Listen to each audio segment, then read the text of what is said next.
Hello again, family and friends. This is Hadasha Shulamite. And today it's a rainy day. I don't know where you are. I hope it's a nice day. But you know what? The rain is good. It sounds good.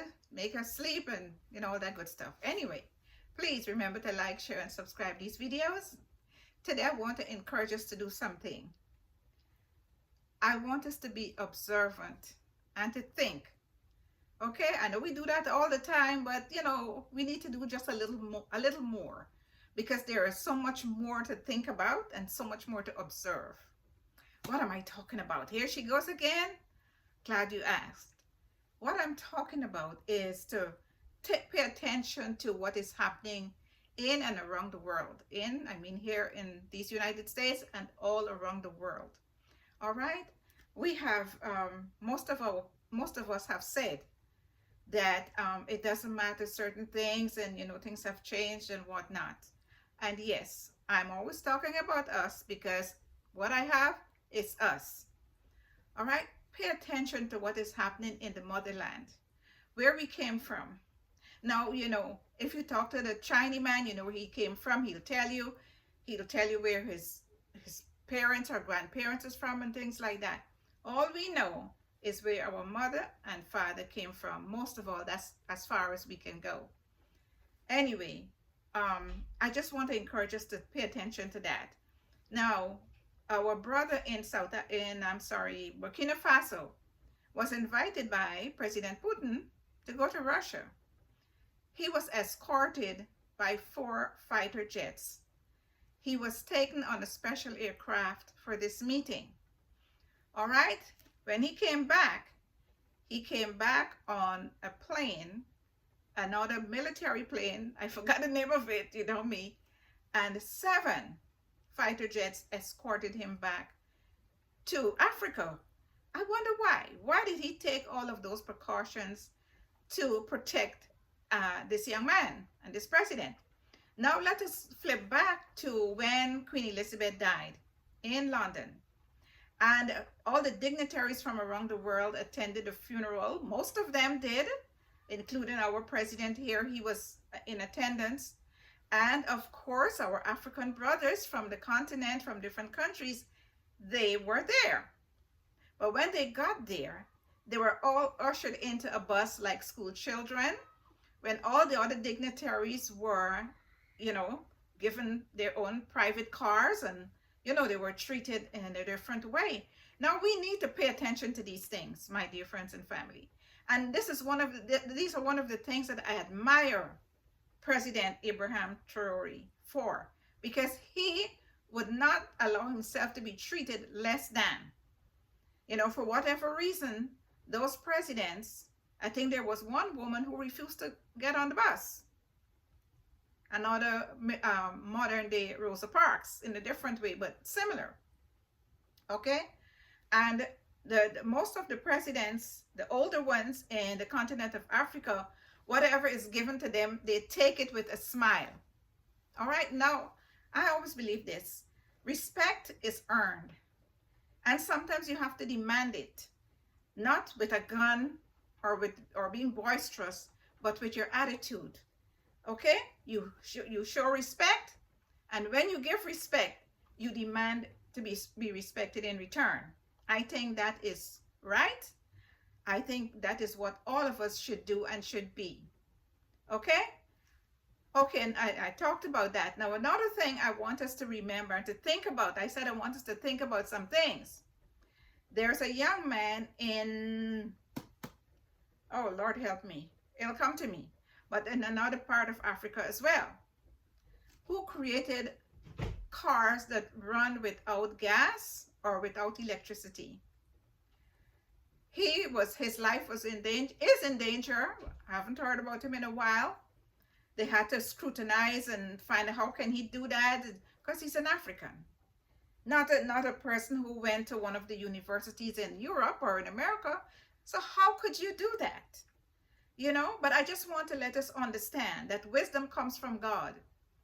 And our people, because we came from the soil, the original people, there is something in us that is unquestionable, is undeniable, and People can deny it all they want to until the cows come home. It is what it is. All right? Going back to Maxwell Chikumbutsu, that's his name, the young man that created this car that runs no fuel. You just get in that car and keep driving. He drove it. They had to send an expert from, I think, France or somewhere to go and check it out, and he said it was authentic. Quiet. Not a word in America. I haven't heard it on the news. Hadn't it been for YouTube and, you know, all of those other media outlets, I wouldn't know about it. You would not know about it. Many things we would not know. But what I'm saying to us, for us to pay attention to what is going on in and around the world. Because when we know, we understand.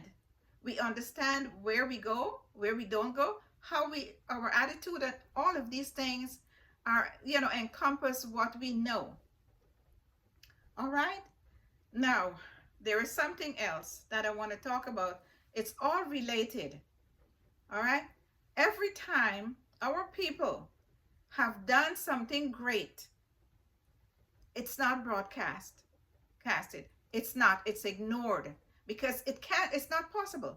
We were always taught, I said we, because growing up as children here and around the world, we were not supposed to learn anything that would make us think. We were taught to listen and do what we are told, but not to think for ourselves. But our people, it's hard to do that. It's hard to hold back knowledge that's bubbling over inside of you. And that is why, in spite of all of that stuff, our people have continued to thrive and to create and to excel in everything, in science, okay, in technology, in medicine, in sports, in everything you can think about. Our people excel. Okay? It's nothing to be ashamed about. I know there were children, because they were doing good in school, they were bamboozled, they were teased and all of that. Okay? We have to understand. I can't say this often in excuse me now. We have to understand how we are perceived.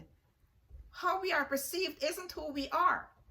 But we must understand what we are perceived as.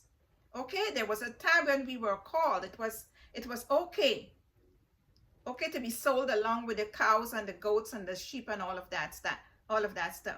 It was the way it was done.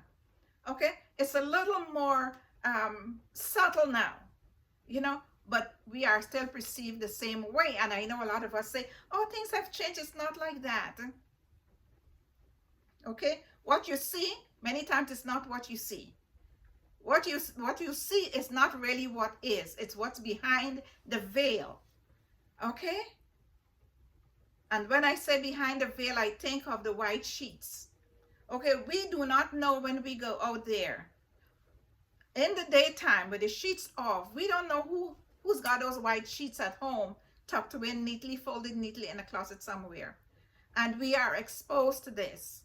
This is what we are exposed to. This is what we have to deal with on a daily basis. And this is why most of our people, you know, we are our praying people, because that is what keeps us. Because we do not know what we are walking into.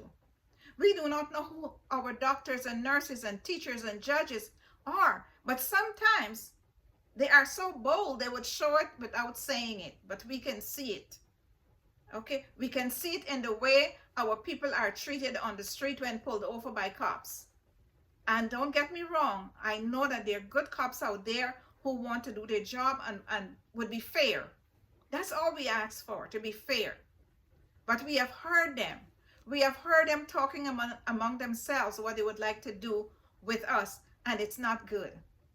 You know, so we need to be aware of these things. That's all I'm saying. I'm not saying to go out there and get anything and hurt anybody, but be aware. Be cautious.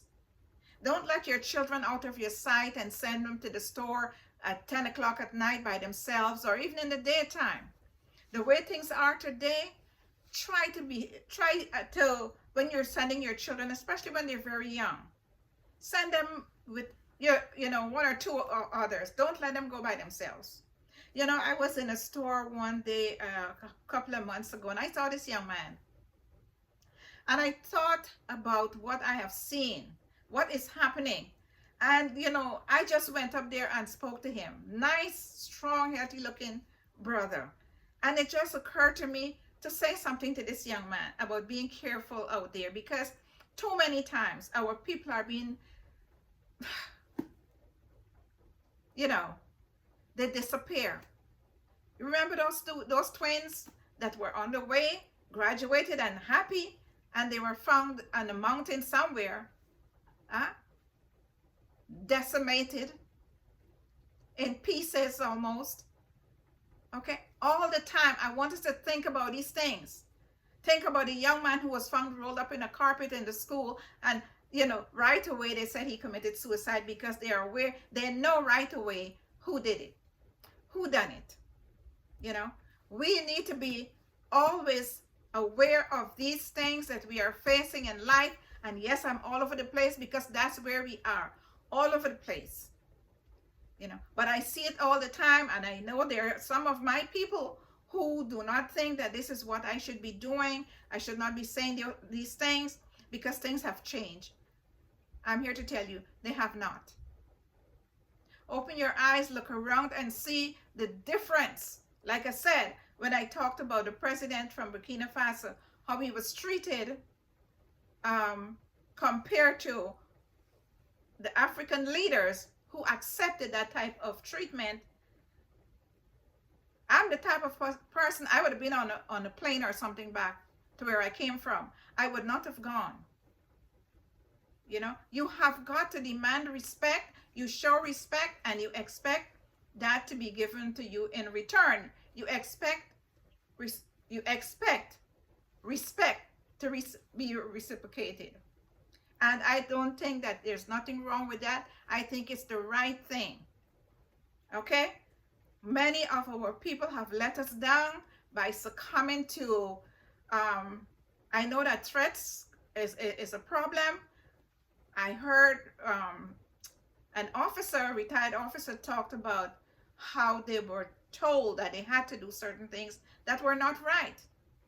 And because they had to feed their families and do whatever, you know, so there's weakness. Not everyone has the strength to say no, to stand up for what's right. We see that in the leadership of the president of Burkina Faso and Niger and Mali, and, you know, but I hope that this is a movement that will continue, because we are a strong people. We are a resilient people. Because when you look back at the inventions that were created back in the days when we couldn't say anything or very little, and they were able to achieve those things, you know. So I just want us to think about these things. Think about the differences, okay, of who we are, how we are treated, okay. And I always say we do not have to be loud and obnoxious. We don't have to do anything. We just have to demand respect quietly, the way that President Ibrahim Traore demands respect. Okay, very quietly, very dignified, and you can, that is a very loud order. It's loud, it's silent, but it's loud, because the whole world have heard him without him saying, look at me, I demand respect. He did not have to say a word. He just went about doing what he was supposed to do, being respectful to everyone, rich and poor, great and small. That is how you gain respect. And we know it doesn't always work. We know that. But you know what? All we can do is what we can do and what we're supposed to do. There is a whole lot more that I want to talk about. But, you know, as time would have it, I don't want you all to get too bored. And some of you may be already, but that's okay. I hope you listened to some part of it. But mostly, I hope you've listened to all of it. God bless you. Read your Bible. Read this Bible. It will take you from here to there. And there being the most beautiful place that you can ever imagine. I know there are people who don't believe it. They think it's a fairy tale. But you know what? I do not believe in the big boom. I believe that there is a creator. And because I believe that, I will continue to believe that, if that makes sense. God bless you. Read your Bible, pray every day, because Jesus is coming. Yes, he is. And he is coming very soon. Be blessed.